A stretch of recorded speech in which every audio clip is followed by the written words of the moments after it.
Let's get started by opening up Revit. So I'm going to go over to the Start icon and left click on that.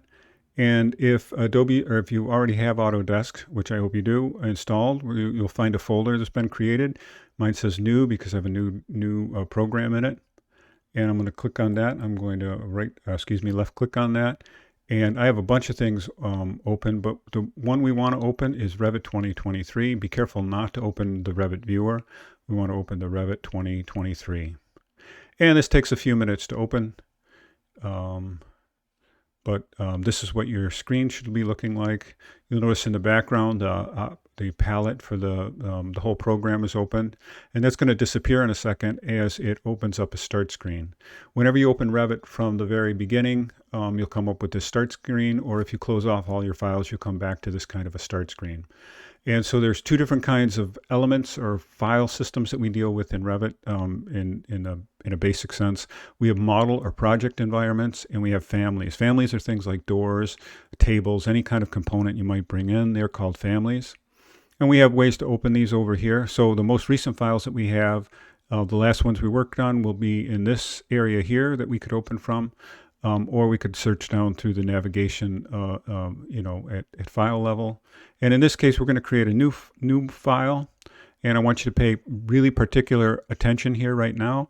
If we were to just click OK, we're going to open up a construction template, and we don't want that. We want to click down and open up an architectural template. It has different kinds of content in it, really important.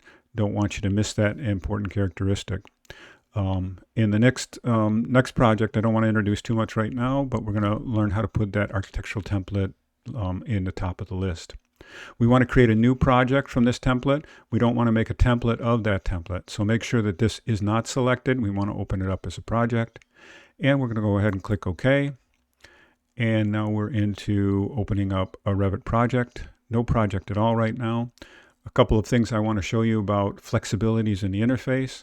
I'm sure there's a lot of things showing up on the screen that can be very intimidating, but we're going to spend most of our time making walls, doors, and windows, and things like roofs. So a lot of this stuff, even in our class, we won't necessarily deal with specifically. So we'll step through it. You'll become much more comfortable as we move through the projects. So watchword is don't be over intimidated. We have two palettes over here. We have what's called a properties palette, which tells us all of the characteristics of any item we've selected. Like for instance, if I select on this, you'll notice that it tells me it's a building elevation marker, and it changes what it says, and it doesn't say anything for that right now. And then down here we have a project browser that gives us all of the ways we can look at the model we're going to create. In this case, it says it's level 1 is highlighted, and you'll notice level 1 is highlighted here also.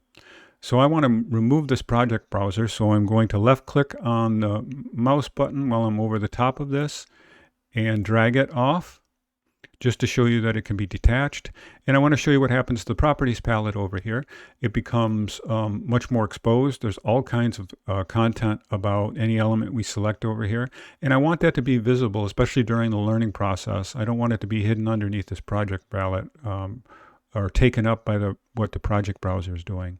We can dock this now by, once again, right-clicking on it and dragging it up until we get a blue highlighting. So if I drag this down just to the very edge of the screen, you'll notice it says it wants to put the browser there. I don't want it to go there. I'm going to put it over here. I'm going to slide it over until we get the blue highlighting, and then unclick with it. You might need to practice that a couple of times. Anytime you want to undock it, grab up in the gray area, right-click and drag it off. Once again, I'll put it back over here, and we're all set with that. A few things before I end this video then. Now we've laid out our palettes. We have all of our toolbar up here, but I want you to become familiar with the idea of what we're looking at in this first view. It opened up at level 1. This is a plan view. So if we were looking at a house right now, we'd be looking as a bird's eye view down on top of it from level 1. And that's a floor plan view. We'll cover some of those concepts of what views are in lecture. And so I want you to know that typically when you open up a document, we're in that plan view.